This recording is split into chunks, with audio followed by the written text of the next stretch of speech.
All right, everybody, let's get started. Me? 71. Lots of good fellowship. Love to see it. Thank you all for being here tonight, being part of our monthly meeting for April. If you all will please stand, we'll have Mr. Reverend DeWitt deliver the invocation and then pledge by Chris Morris. Let us pray.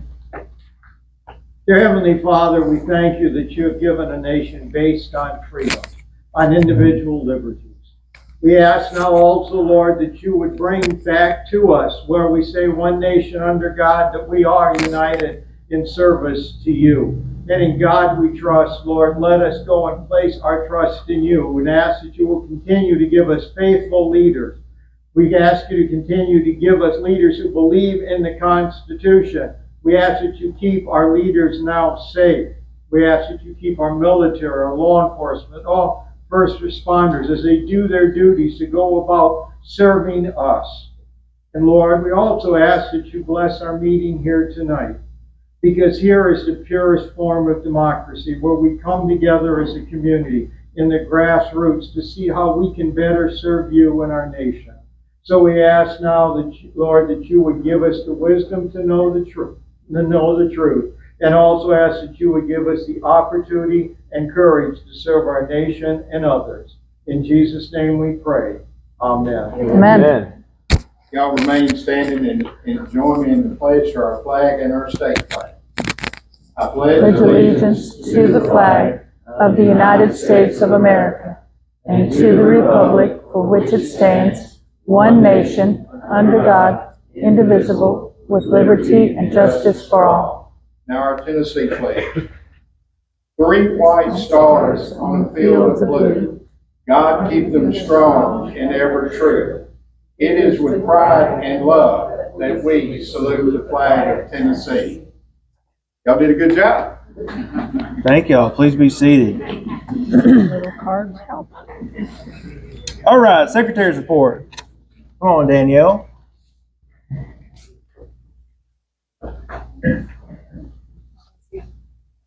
Doing readings at church prepared me for this moment. Good evening, everyone. Just going to review the meeting minutes from last month, which was the agenda was Houston was sworn in as our chairman at 6 p.m., called the meeting to order, gave remarks and announcements. Invocation was led by Shane Blackwood. Pledge of allegiance and salute to the Tennessee flag. A brief review of the reorganization meeting on February 10th. Virginia gave information on Lewis County Federated Republican Women, our mission, and our meetings, which is the third Thursday of every month. Angie McClanahan gave SEC update and spoke to reorg meetings in the region. Mickey Shelton, Andy Ogles field rep, gave some legislative updates. Our guest speakers were Judge Michael Spitzer, who is retiring on July 1st of this year. He created the Division 5 in 2018, which is Lewis, Hickman, and Perry counties. He's the judge that's appointed for our areas. Encouraged Republican Party representation, presence in court hearings, and gave a synopsis of local crime statistics.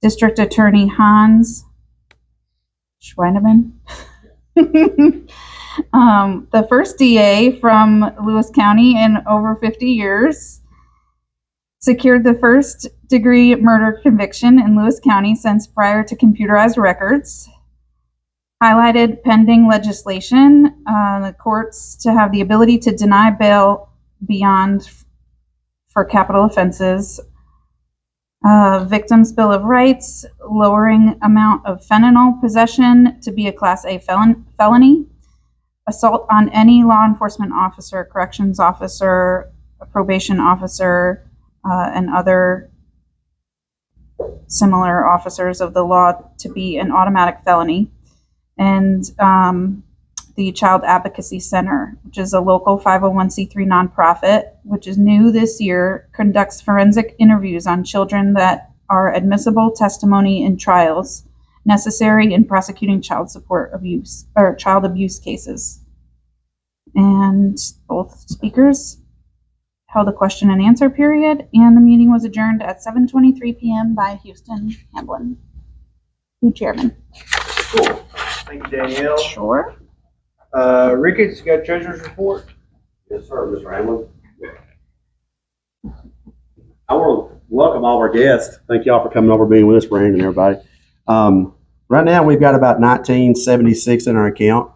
I anticipate that to grow this year. If you've not, we're trying to get everybody on a January, February schedule.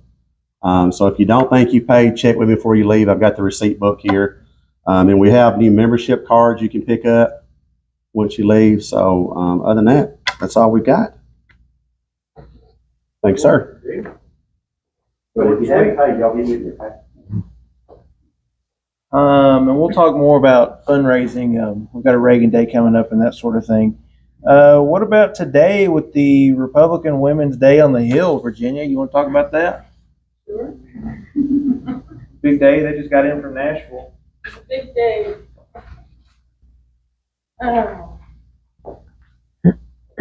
Glad to see everyone here tonight.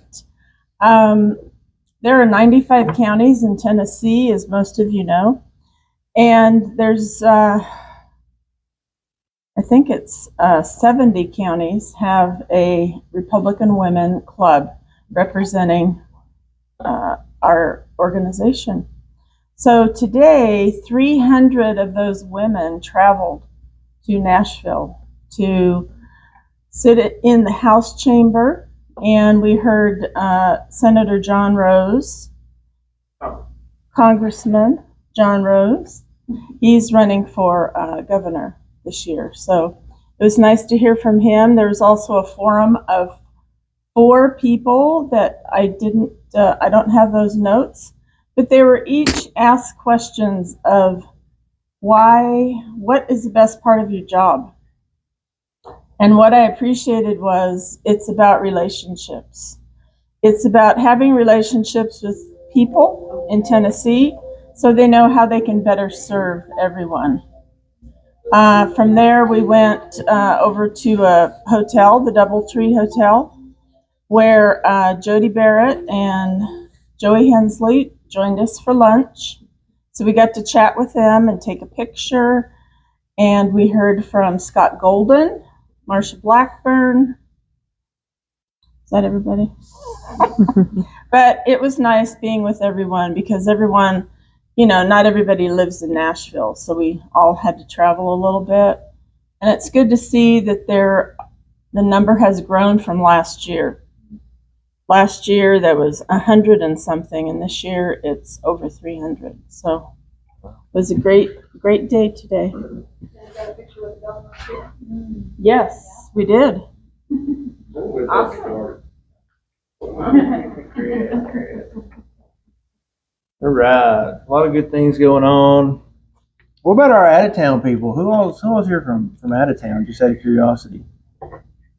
How far is that out? Not in the county. Thank you for being here and supporting us, and appreciate seeing all of you and still people coming in. It's great to have everybody. A few things we'll talk about tonight. There's some stuff going on that you need to be aware of, and first of all, I do want to say thank you to those of us who are always involved here. There's a lot of stuff coming up that's going to make this party even more relevant than it already has been, and whether we like it or not, we're going to be on the front lines of that, and so your involvement here is appreciated. And hope you'll continue inviting people and getting people. And, kind of like church. I mean, bring somebody with you, Call a buddy, bring a friend. Is that the knife show, Rick? Was that what they advertised on the radio years ago? Get somebody to come. I mean, our dues are $10. It's not that bad. We've got how many people vote usually in Lewis County? We have like 9,000 registered voters, and about 4,000 of those vote. So, I mean, we can get some people coming. So, as 2026 approaches, people are going to want to be in the know, and this is where we're going to find out. Okay. So appreciate everybody's involvement. So we have a few things to talk about. There's a lot of news that's going on and that we've been paying attention to as far as the Republican Party process goes. Notably, and I do want to talk about this, and I may need Chris's help, our SEC committee man who led us in the pledge, if you don't know him, the 28th District. Of course, we had a meeting Saturday, and I'll ask you to speak on that in just a moment. But something that's very specific to Lewis County, Hickman County, and Perry County that's coming up is the appointment process of our 32nd Judicial District Judge and the subsequent special election that will happen next year to elect the remainder of that term, because he was elected in 22. He's retiring. The governor is appointing him this summer, a replacement this summer, and they will be on the ballot in next year's election cycle in 26 to fulfill the remainder through 2030. So that's going to be important for us. It's my understanding that the way the bylaws work, there is a judiciary committee. It's Rule I in the bylaws of the Tennessee Republican Party, where a judiciary committee is formed by the county parties that are in the judicial district. And so we will be at some point getting together with those parties and potentially doing a caucus convention for that selection, potentially doing a primary. Depends on what we want to do, how we want to go with that. So that's going to be pretty important as Lewis County currently. I mean, we have Judge Spitzer, and we're blessed to have Judge Spitzer, and he has been so helpful, even in the 21st District, as he talked about last month. He really went over that, and as he continues to serve and expand on programs going on in the 32nd. So, Chris, do you have any insight on that, on what that process looks like? Just briefly. I mean, is there anything? Briefly, I was asking Attorney Thomas a while ago, y'all are the 32nd, and that's made up of Hickman, Lewis, and Perry. So those three counties. And I'm in the 22nd Judicial, in which Brandon and Lawrence, and I've seen Chris Stutz come in. Y'all are Lawrence, Wayne, Giles, and Murray is the 22nd. In 2022, we did a judicial caucus with those four counties. And we selected, at that time, we had 4 circuit judges. We now have a 5th. We selected 4 judges we wanted representing the R on the ballot, and the DA, which is Brent Cooper, and they were all unanimously approved in the judicial caucus. And this caucus will turn into another bill here in just a minute. Yes. But it's a very simple process. 2 people from each county is selected to be the ones that cast the vote in the judicial caucus. But everybody, wherever, if y'all decide to do one in this 32nd, I know that Governor Lee will appoint for this open position, and in August of 26, that appointment will be on the ballot. So the caucus is a way you truly select who is the constitutional Republican to represent you, rather than through a primary. So I'm more of a caucus guy. We'll talk about that in just a few minutes. But it's simple.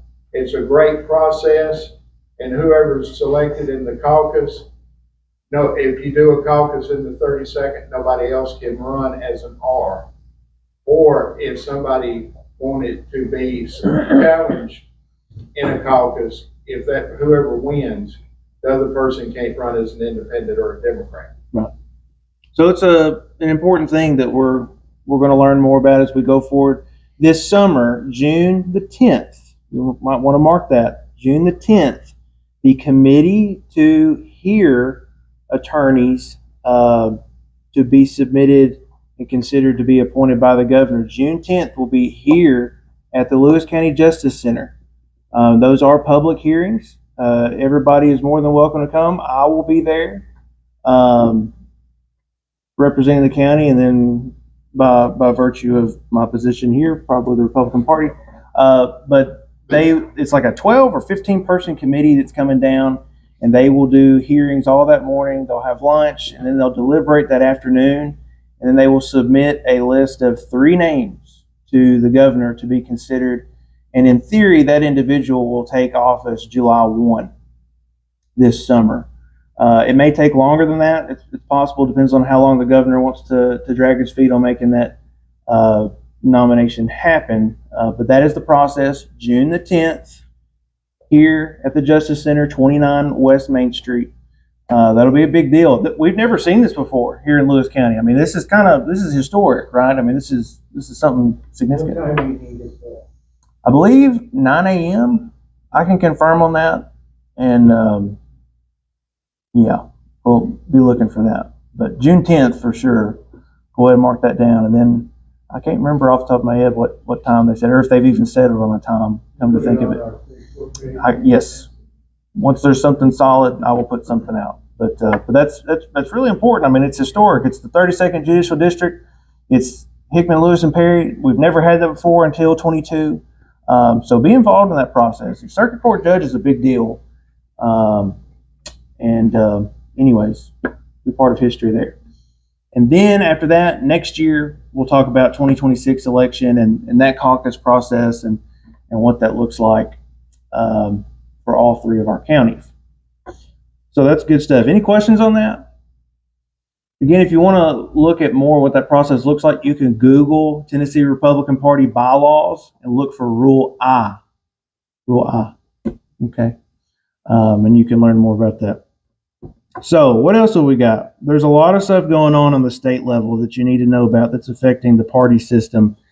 So first of all, the legislation, Senate Bill 0777, about closing primaries and party registration, died in the Senate for lack of a second, which is unfortunate. To be able to close the primary system and do party registration, it's something that the state party has been advocating since, I believe, 2018, and that failed in the Senate due to lack of second. Perhaps you saw that in the news.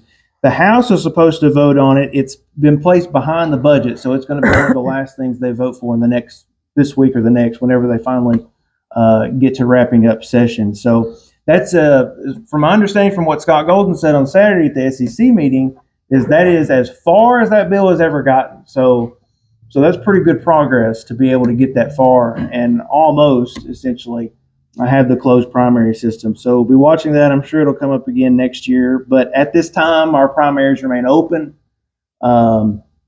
as they have been. And again, that's Senate Bill 0777, House Bill 0886. The next big one that has been some drama sometime, and Chris can opine on this some more as he has been in the trenches, as they say, related to this legislation requiring primaries for local office. Senate Bill 799 passed the Senate last week pretty resoundingly to get rid of caucus conventions for local office election selection, however you want to word that. It passed the Senate. And just a couple hours ago in the House, they voted on it. They took it up and it passed the House. So they have, at this time, the state has removed the ability for local parties to call a caucus for local offices, such as mayor, sheriff, county commissioners, county clerk, trustee, and that sort of thing. That'll all be on the ballot next year. So caucus at this time is off the table. Chris can speak more to that and what the state party is maneuvering to do there. So as a result, as it stands, if we want to select Republicans to local office here in Lewis County that has not been done before, our current only option is a primary system to select Republicans for local office. And this party exists to be in the business of electing local Republicans, and so we will do that if that is the option that we are left with. Because we want to do that. We want to elect Republicans and get them. That'll be your odd number district school board members. That'll be all 9 of your county commissioners. Again, county clerk, trustee, register of deeds, circuit court clerk, mayor, sheriff, all of those will be on the ballot next year. And we hope to elect good Republicans to those offices. That is why we're here. That's what we want to endeavor to do. So again, the only option on that to do that is to call a local primary, which means there will be an election. And I've talked to Rusty about this. If this happens, our election administrator, he says that the election will be in March. Papers to be picked up to run for office will be, I think he said, at the end of October. So he is wanting to schedule it like the presidential preference primary was last year and have local office primary election process in March. Other counties, and we talked about this on Saturday at the chairman's orientation with the state party, other counties move it to May. So we'll work out the kinks. We'll let you know. What does Lawrence County do? Is it May when local offices are? So we'll work out the kinks on that and let you know further. But that's going on. Our deadline to notify the election commission on that is August 28th. So we'll have to tell Rusty something by then. We'll have to send in a letter and that sort of thing and have signatures on it and be all formal. So that's a big deal. That's coming. And you got to be here to know about it. So tell your people, get them to show up if they're interested in that. If you know somebody that wants to run for county commission and they're a good Republican, tell them to come talk to me. Tell them to come talk to any of us and we'll get them hooked up. Okay. That's going to be a big deal. It matters who governs and we want Republicans to govern. What else is there? I'll tell you what, Chris, how about you tell them what happened related to this and potentially the lawsuit happening with this bill that has closed our ability to do caucuses. Come on up here. Come on up here. Tell us about it. Well, y'all excuse. And I also have the resolution up here that the state party passed. If you, Yeah. okay, you copy that. It's great to see everybody come out tonight, and it's great to see some friendly, familiar faces. Bob Owsley is the chair of the Perry County Republican Party, and he's with us tonight. Lawrence Sutton, the chair of the Lawrence County Republican Party, past party chair, Brandon Taylor. And look out, we got an election commission chair from Lawrence County, Chris Stutz, in the room. So it's great to see great people, and appreciate y'all coming out tonight. I know that Virginia and Houston, and of course Rick Williams, were all at the state meeting Saturday. Was there anybody else that was there in the room? So we all got to see things happen right before our very eyes. And I've said this for a long time. We may have a supermajority of Republicans in both the House and Senate in Nashville representing us. But theoretically, that's theoretically. Reality, we don't. Now, I don't know how many in this room will agree with me, but it's the same way with our state executive committee. And Rick, you got to see it fold right before your very eyes. So did you, Houston. But I did testify last week. I had the privilege, and it was an honor to testify in the trenches, as Houston put it, on House Bill 855. And here's what I testified to. I said, dear members of, the chairman, I thanked him for letting me speak, and the members of the State and Local Government Committee.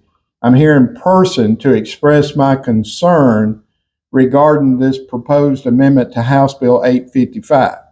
Now, just like Houston said, we watched it sitting down, breaking bread together about a little bit before 5 o'clock that this was passed. And it's a sad, sad day, which is clearly unconstitutional. That's the key word. In particular, I want to highlight the serious constitutional issues raised by this amendment in light of the Supreme Court's ruling in Tashian versus Republican Party of Connecticut in 1986. In Tashian and the Republican Party of Connecticut, the Supreme Court held that political parties have the First Amendment right, number one, to determine their own membership requirements. Number two, to choose their candidates through methods that reflect their beliefs and practices. And three, we're free from undue government interference. The court emphasized that political parties as associations, kind of like the Methodist Church, the Catholic Church, the Church of Christ, the Kiwanis Club, the Rotary Club. Now I'm adding to this. This is not what I said to them, but just to put it in perspective, to paint that picture. And they are constitutionally protected in their right to regulate their internal procedures without excessive governmental control. Specifically, the court found that Connecticut's law, which required parties to allow unaffiliated voters to participate in their primaries, violated the First Amendment rights of the Republican Party. So open primaries violate our First Amendment rights. House Bill 855, as amended, would infringe upon those same First Amendment rights by imposing unnecessary and unconstitutional restrictions on the ability of the political parties to regulate their own internal process, including the selection of candidates. Such governmental intrusion into a party function contradicts the principles upheld by the Supreme Court in Tashian, where the court made clear that the states cannot compel a political party to open its primary process to individuals who do not share the party's political views or affiliations. This amendment, in its attempt to regulate the structure of the Republican Party primaries and the selection of candidates, poses a clear violation of constitutional rights afforded to political parties under both the First and 14th Amendments. By infringing on these rights, the amendment undermines the very foundation of free and open political party system in which the parties have the autonomy to select their own candidates and govern their own internal affairs. Given these unconstitutional concerns, I respectfully urge this committee to reconsider and reject this amendment to House Bill 855. It is essential that we uphold the rights of the political party to determine their own membership and candidate selection process without unconstitutional interference from the state. In doing so, we preserve the integrity of our democratic system and the fundamental principles of political freedom. Thank you in your time for this consideration for this important issue. I trust you will make the right decision in safeguarding our constitutional rights. I hate to stand here before you just within an hour or so, hour and a half of the passing of an unconstitutional amendment. 60 of our House legislators supported this. Majority was Republicans of that 60. Because I got to looking, and Lawrence, I sent you and Brandon the picture, and I also sent it to the Lewis County Party. I think there were 2 Democrats that voted with the few Republicans that voted no. So we had 2 Democrats to cross the aisle and vote no on something that was unconstitutional and vote the right way.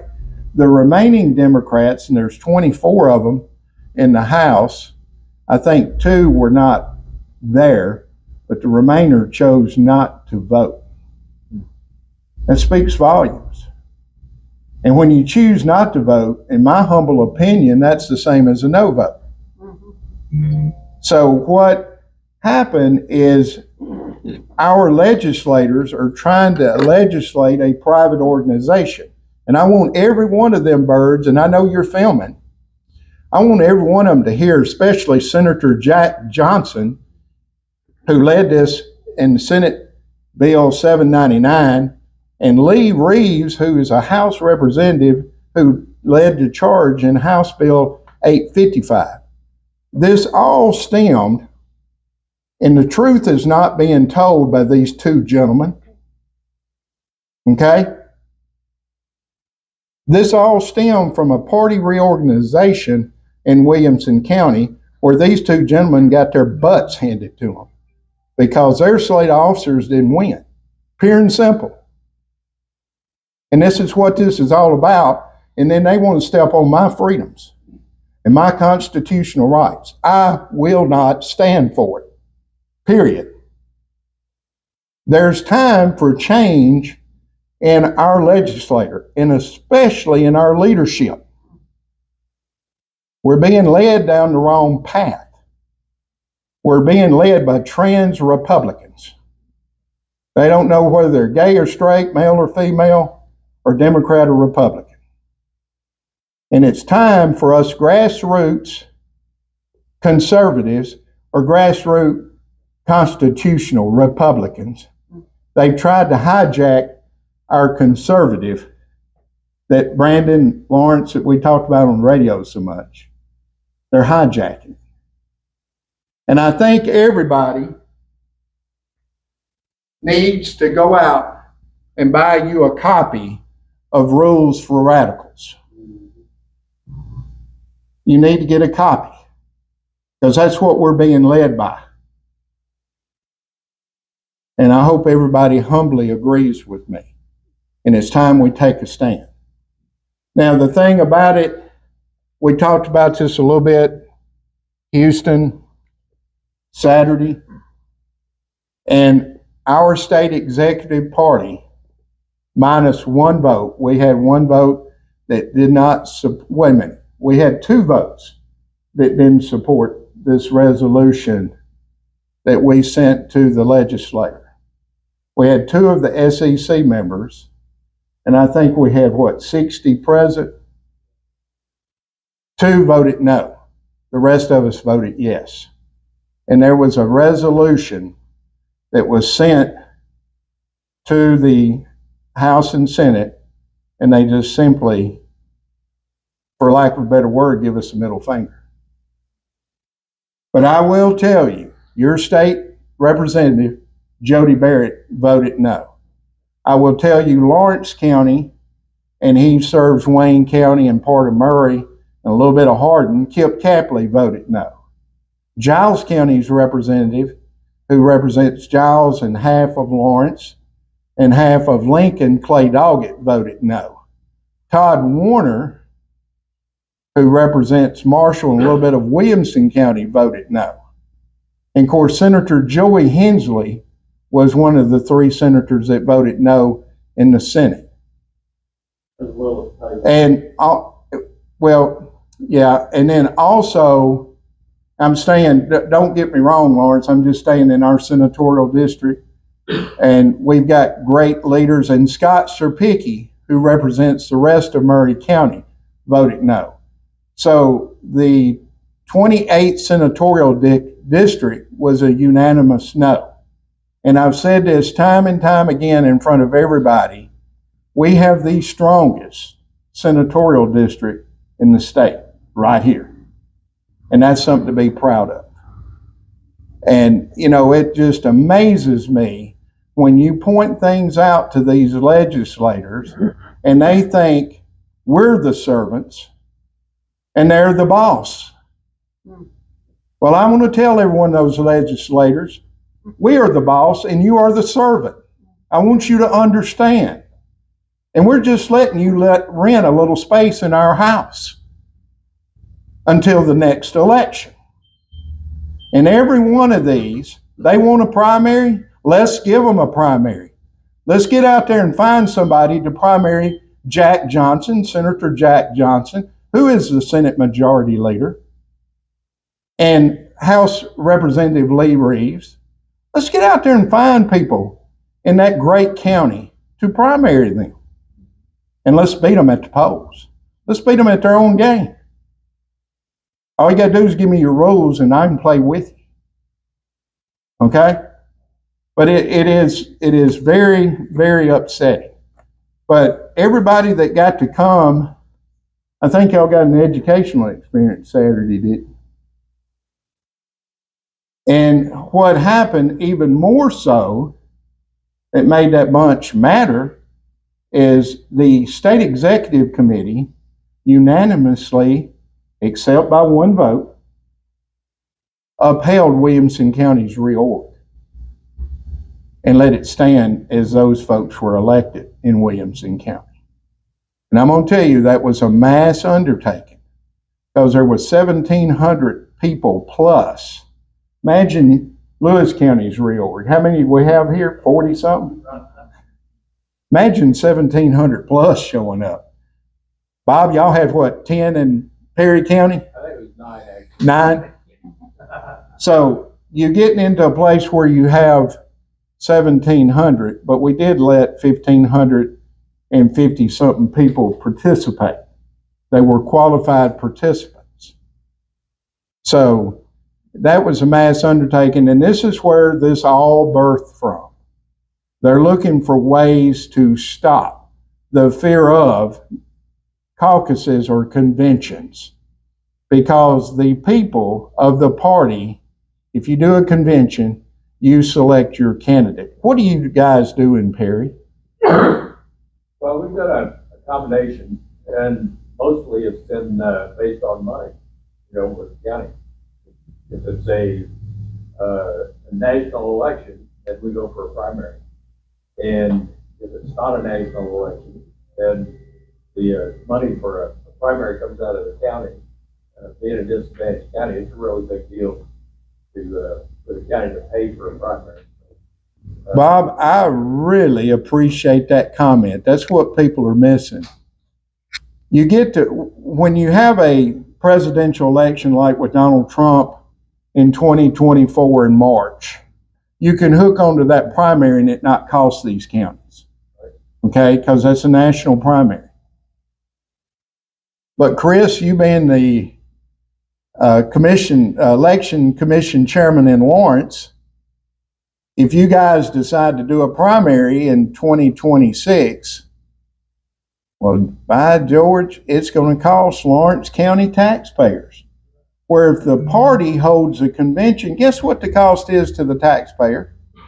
$0. $0.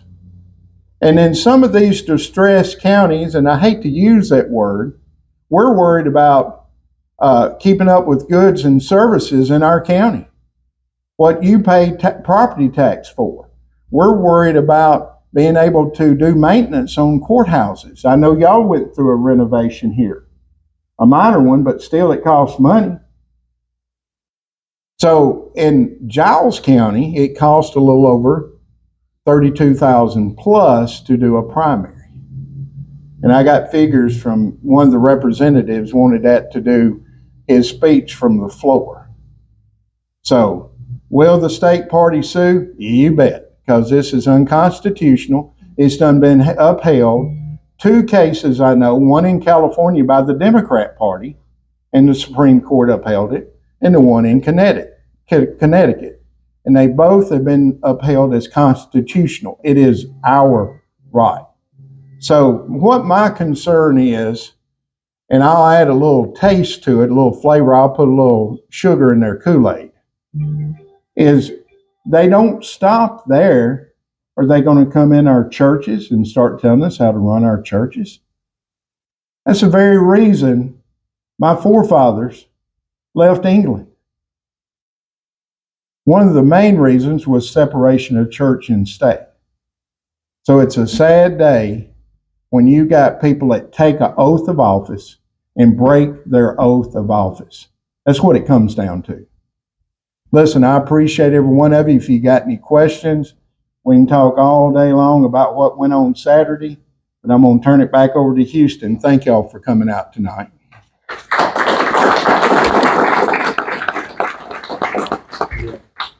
There's a lot of stuff going on behind the scenes, and I think, frankly, there's a lot in the leadership who think we're kind of ignorant, if not dumb, of what's going on. And like Chris said, I mean, they're supposed to serve us, and there's this great mentality right now that is not responsive to that idea of service, and we need to pay attention to what's going on. And to that point, I'll talk about Jody Baird a little bit.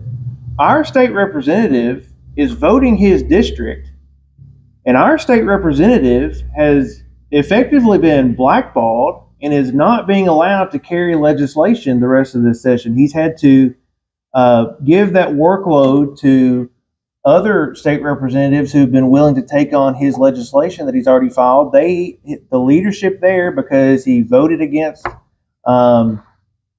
the Education Freedom Act that the governor pushed through, he has effectively been blackballed, and so our voice in the legislature has been diminished on the House side because of that process. And it's a shame. We love Jody.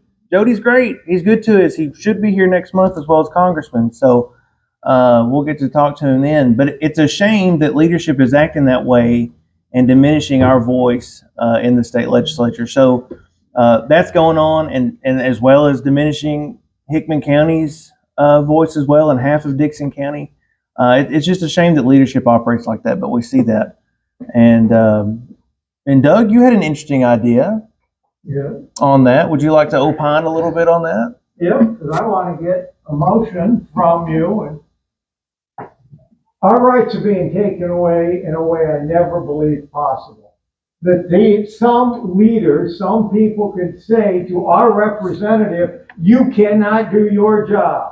You just sit quiet until you can vote. And if we're going to go after them the way they've taken stuff with our caucus, I would now like to make a motion that our party leadership contact the other party leaderships in Jody's district with the goal of bringing a lawsuit against these people for taking away our rights. We fought against this with England. We're not going to let them do it now. And so I believe that you could help us find a lawyer who will take this on and tell them you cannot blackball somebody because you don't like the way he voted. What's it going to next then?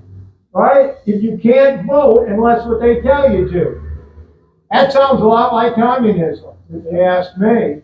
So I'd like to maybe would second this motion so we can go and start investigating how we can stop these people. And say it's not going to happen. So I make this motion. Is there a second? Right here, man. Yeah. Thank you. Virginia's got you. Yeah, we'll draft something. We'll be in touch with Hickman and Dixon counties, and Chris will help us out on that. And Can I coattail with him just a second? briefly, we need to get to Rick. I know, we gotta get to Slick Rick. But Okay. one thing that we're being called, and y'all can go, and look at it on Facebook yourself for you that have it. The SEC is now being called communist. Because we stood up, we're being called the Soviet Union, we're being called communist because we stood up for our constitutional rights. That's absurd. And that's why I encourage you to read Rules for Radical. It's all in the book. Thank you, Chris. So it's a shame that's happening, but we'll see what we can do about it. How about that? So be praying for Jody Baird and all of our leaders. There's just a lot going on, and they I'm sure they covet your prayers. So Rick, we know Rick Williams. He is our friend. I've known Rick, I guess since 2018. Over in Cookeville, we meandering around on the campaign trail. Rick is a great guy. He works for Congressman Andy Ogles. Many of you know. Congressman couldn't be with us this month. He rescheduled to next month, and we will see him then. But you've got plenty of stuff to talk about. I appreciate you. Yes, sir. Make him feel welcome. Good evening, everyone. I'm Rick Williams. I grew up in Nashville, Tennessee. Still live outside of Nashville in Old Hickory. And so it was my honor to come to work for Andy Ogles in January of 23. So it's been a lot going on. Praise the Lord, we have President Trump in the White House. I mean, Yes, praise the Lord. I see a shirt back there, the Doge shirt you got on back there. I'm amazed every day what they keep finding, how bad it was, and how bad. What I want to know is who on our side knew and didn't do anything. That's what I'm waiting on. I mean, it's one thing for the liberal Democrats to know and not do anything. It's another thing for Republicans to know. Right. And to go a little further, we have some of the same problems in our state that we had in Washington. You have people leading bodies of government, House and Senate, like Mitch McConnell in the Senate when he was leading it, and others leading that tend not to listen to the people. I'll put it like that. Trying to be polite and nice, but in Nashville, I hate to say it, it's a time in Nashville when money talks. And I've been around Capitol Hill. It'll be 50 years next year. I've been in and around state government, local government. I've lived in Nashville my whole life. So I was always involved in government. But to what Houston said and what Chris had to say about what they've gone through, it's a shame you're punishing a representative because he had his voted the will of his district. In other words, Jody felt like the district wanted him to vote no, he voted no. Same thing with Todd Warner, same thing. He voted against it. He didn't see benefits for his district, and he's been marginalized the same way. That's not right. That's not right on anything. And that's a great idea to do that lawsuit. That would be very interesting. And I know a couple of lawyers, I'll give you their names. One of them lives in Dixon, and he'd probably be willing to take it up. So anyway, I'm here to talk a little bit about the federal government in terms of Andy and what's going on up there. To me, it's like a whirlwind. I can barely keep up with what Trump does every day. I know you all, I'm trying to watch Twitter and all these other things all day long to see what the next big thing is. And so, again, I'm just so thankful.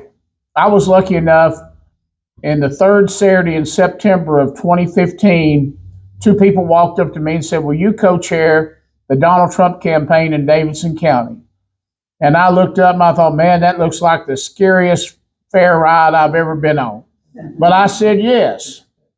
And it was the best thing I've ever done in my life. I've had the opportunity to go to Mar-a-Lago.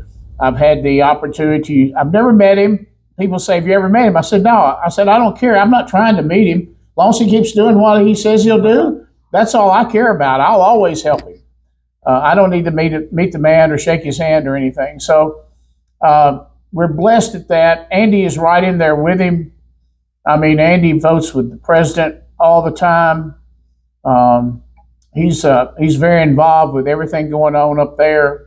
At the end, I'll take specific questions, or if you have something you don't want to ask me publicly, I'll hang around tonight. Let me get into one of the most recent things involving. A lot of you are on Facebook, social media. Have any of you seen anything about the Columbia Dam? If you have, raise your hand. Well, good. That's good. I mean, a couple of you have. So, how many people were living here in the 70s? Anywhere in southern Middle Tennessee were you living here in the 70s? Okay. So some of you are aware that in the 70s, TVA built a dam. And somewhere around, I'd have to look at exact dates, I don't have them, somewhere in the 70s, a federal judge ruled you had to stop building the dam because it was going to hurt a little creature in the water, I think called a snail darter, and then the pearly mussel, or a couple of things. And so this federal judge rules this way. I believe it went up to the Sixth Circuit in Cincinnati. Anyway, they upheld his ruling that the construction had to stop. You're talking about a dam that was 90% complete. I think all they had to do was hang one door. I've seen the picture out of the Murray County Archives of the dam completed and the guys working on the last gate to put up. And then they would start doing the work to fill it up with the water. And I've been to the site where it was built. Interesting how they did it. They basically built a new river, a new channel around the area where they were going to build the dam and cut the water off to the actual river and started building the dam. So unfortunately, the judge's ruling stood. The dam sat there incomplete until around 1999, and TVA decided to tear it down. They tore it down. It was an $83 million bill to build it. Estimates are they spent $3 to $4 million to tear it down. And if anybody wants to Google Columbia Dam Seattle Times, of all people, the Seattle Times has probably the best story I've read to give you a concise, quick run of it, of what happened. But they started tearing it down in 1999, finished in 2000. That didn't hurt too bad in terms of where we are, but what has happened is the growth. People keep moving here, industry moves here, and now the water coming out of the Duck River is not enough to sustain the growth going on. And so there's an effort now to revive the building of the Columbia Dam. We're calling it Rebuild the Columbia Dam. The citizens of Murray County and southern Tennessee, southern Middle Tennessee, had a dam that would have been the greatest thing had they finished it and we still had it. It'd be supplying all the water we need. Right now in Chapel Hill, they'll only give a builder 6 taps for water for a year. A builder can only build 6 houses. I understand in Spring Hill, they're not letting you water your grass on certain days. Doesn't that sound like California? I mean, you're being told when you can use water and how, and I don't want that. And so right after Andy got elected and he informed me he wanted me to work for him, I went to a TVA Christmas party. It was December of 2022. And at that Christmas party, I met the regional director of TVA for the Middle Tennessee area. And I'm kind of a fellow that cuts up a lot. A lot of you know me. And I went walking in and I introduced myself and I said, all I want for Christmas is that Columbia Dam. I don't know what made me say it. I'm sorry. I don't know what made me say it. I don't know why I said it. But he looked at me kind of funny and said, maybe we can do that. Well, that little funny handshake and cutting up with him led to lunch at a restaurant in Nashville with the 3 people head of TVA and the 3 people head of the Corps of Engineers. That lunch led to a meeting at the TVA office where they brought an engineer down from Knoxville, from the headquarters. This engineer was supposed to tell us about how you could build the dam, what would go on, all that. Well, basically, I think he was sitting down to pour cold water on the idea, because he sat there and told me why they couldn't do it, and there wouldn't be enough flow now. And, I could have jumped up and said, well, why did you build it 50 years ago if it wouldn't work? But I didn't do that. I was nice and polite because I knew there'd be another day that I could come back to visit this idea. And so after President Trump got elected, I thought, well, now's the time, if ever, that we're going to build that Columbia Dam. Some people have been in Columbia. They lost farmland. It was never sold back, and they never had a chance to buy it. They sued. They couldn't get their land back. A lot of those folks would like to see that dam built and see the lake that is supposed to be there. They'd feel better about losing their family land. So we're real involved. It's a nonprofit. It's called Columbia Dam Now. Just go columbiadamnow.com, and it's a website. This nonprofit's been meeting now the board meets at 3:30 every Tuesday, and I think this will be about the 6th or 7th meeting they've had. We're now starting to have public meetings right after that at 4:30. One of the things I encourage each county, no matter where you're from, we're going to ask that county government to pass a resolution just supporting it, just saying we go on record in this county supporting the rebuilding of the Columbia Dam. And why that would be so good, this is going to be a 12,000 acre lake. Now, how many have been to Guntersville, Alabama? Seen the lakes down there? You've seen Guntersville Lake, Normandy Lake, Timms Ford? None of those are anywhere near a 12,000 acre lake. I think maybe the biggest of those two is 5,000 acres. So you're talking about an enormous lake. You're going to have tourism. it would just be such an economic boon to the whole region here. And so that's one reason I want every county. I've already sent the resolution to Houston here, and hopefully, when's it going to be on the Monday? It's a week from tonight. So a week from tonight, the county commission is going to vote on it. So if you have time and can get a chance to talk to any county commissioners, ask them to support it. Again, it will solve the water problem for southern Middle Tennessee for the next 100 years. Now, you all are lucky here in Lewis County. I understand y'all have a spring or a well.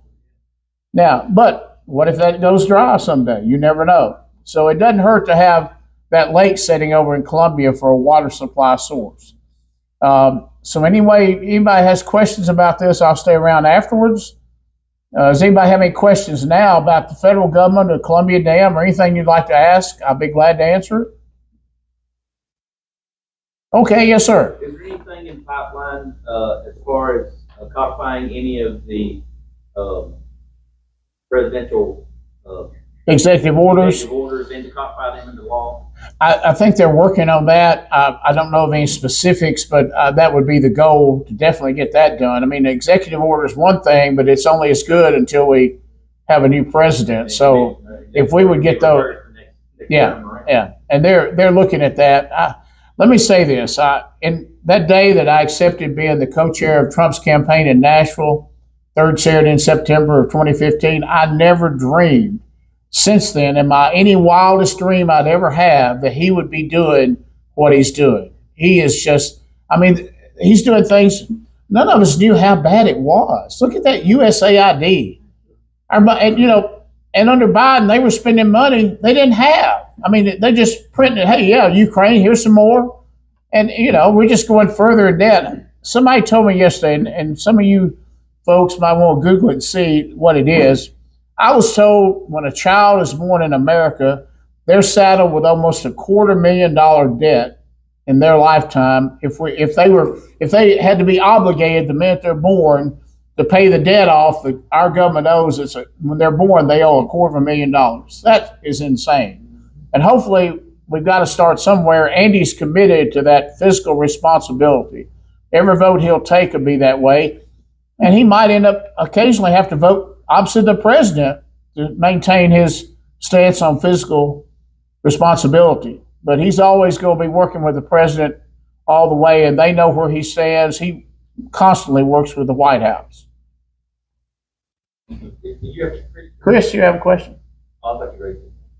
No, I'm just trying to keep up with all these people ready to jump on a lawsuit. Yes, sir. Real quick on my question. I understand the president of El Salvador met with the president and he told that district judge, I'm not giving you back that MS-13 guy. So get off of Trump's back. But he says, no, I'm not going to release a terrorist to come back up here. Yeah, he was sitting in there and seeing it had a fit. My question for you is, did anybody look for the gold in Fort Knox yet? I haven't heard a report on it. No, that would be interesting. They had talked about it and it just went away. That would be something to find. I don't think it's there. I mean, I swear I don't think it's there. It's nice to find out. They said they were going to go look, and I'm still waiting. Yeah, I haven't. That's a good one. That's a good one. I don't know. And I was glad to see that today. Again, I just have to watch my phone constantly because President Trump's doing something all the time, and between he and Elon and the good people up there working hard, they're uncovering something just every day.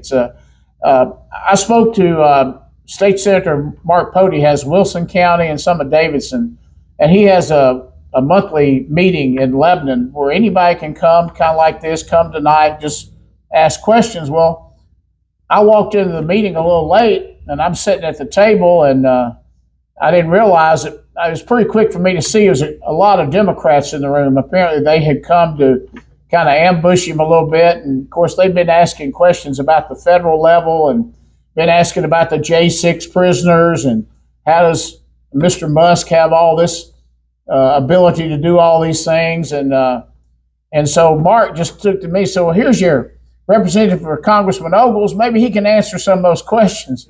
I said, thanks, sir, Mark. I'll help you out there. But I had to tell him, I said, folks, you all need to, let me just tell you, I co-chaired the Trump campaign in 2015, 16 in Nashville. You need to understand President Trump's a businessman. So if you heard him say he was going to release the J6 prisoners during the campaign, it's going to happen. If you heard him say anything during the campaign, he's up there right now trying to do it. He's the most unusual elected official ever in my lifetime that actually tells you what he's going to do and then goes do it, or does his best to try to do it. It's the most amazing thing. And people, even people on either side, they don't understand. It's like he really does what he says. Right. And I try to explain to them, don't be surprised he released the J6 prisoners. Yep. Anything he said, don't be surprised at it, because he's going to do it. He goes into office like any businessman would, walks in there. Chris runs a hotel. Chris goes in his office every morning. He's got 10 things he's got to do to make everything work. President Trump walks in with that list. He starts checking them off. There could be 100,000 people out there protesting. They could be CNN. He don't care. He's got 4 years. We really don't think there's any way to get him another term.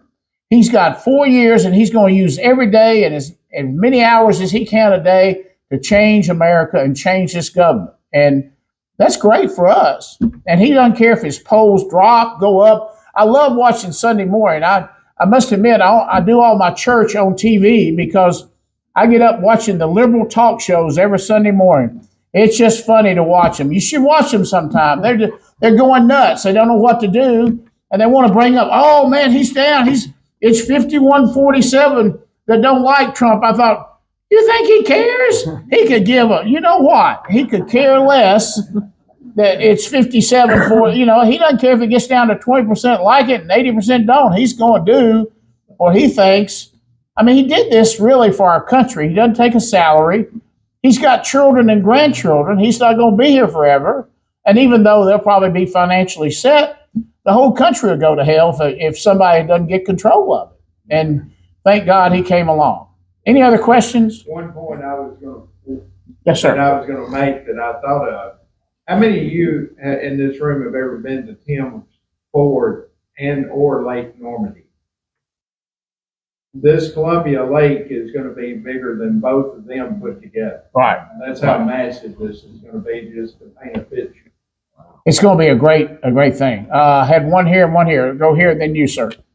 You talked about the economic growth that the dam is going to bring. Speak up, I'm sorry. You talked about the economic growth that the dam is going to bring. Yeah. Like, we need to prepare Columbia for that. Because I was in the Mule Day Parade, and it shuts that entire city down. You go around for hours and fly back, black truck in the sun. I know. Well, the whole idea is that Columbia wants to be shut down on Mule Day. They want people to come. As a matter of fact, I had to leave and go back to Nashville, and 65 was at a crawl because so many people had come down from Nashville just to see the parade. And a lot of people think after the parade, everything's over with. And I was one of those for a long time. They don't know that there's a whole Mule Day celebration going on at the park there. And but a lot of people just come to the parade and think that's it and go home. But I was there this year too, and it was great to see that. But I know what you're saying. Hopefully Columbia will plan better than Spring Hill. If you've been through Spring Hill, it's the only place I know where growth is rampant with 2-lane roads everywhere. Thank goodness they built June Lake exit, and it comes over to another major road. They're kind of making, I think that's going to be more the main road through Spring Hills, that 4-lane. I forget the name of it. Anybody offhand know? But it's the first major intersection you come to when you come off June Lake. Buckner, yeah. I mean, they're making Buckner wide. I think it's going to kind of be the main street because they really can't widen the road that runs through Spring Hill now. 31, yes. Yes, sir. I saw that Andy had an impeachment board for judges that are opposing Trump. Right. What's happening with that? He had a bill in, I think, of judges that oppose Trump. Well, really, I think it needs to be adjudicated. If one judge in one circuit, like a judge up here in Nashville that has the Middle District of Tennessee, can make a ruling and affect all of America, that doesn't have any. It just doesn't make sense. It doesn't make common sense. If it's not been to the Supreme Court, it shouldn't affect all of America. And that's what I think we're trying to get to. to go after judges that are rogue judges, but also let's figure out how we can change where a judge's ruling does not affect the whole. One person sitting on the bench can make a ruling that affects the whole country. Is he getting any support from any other legislators? He is. He's a member of the House Freedom Caucus, and so they align very closely with President Trump. And they're right now in my world, if you're not for Trump, you're a communist. I'm sorry. I mean, that's just, and it's not because he just is doing the right thing. Right. I mean, Chris and I know some Republicans that probably still don't like Trump, and I can't believe it. I don't even call them a Republican if you don't like President Trump. I'm sorry. Yeah, trans Republican. Anybody else? I'll be around, so if you want to privately ask me something, I'll be glad to answer it. And thank y'all for your time tonight. And Congressman Ogles will be here next month.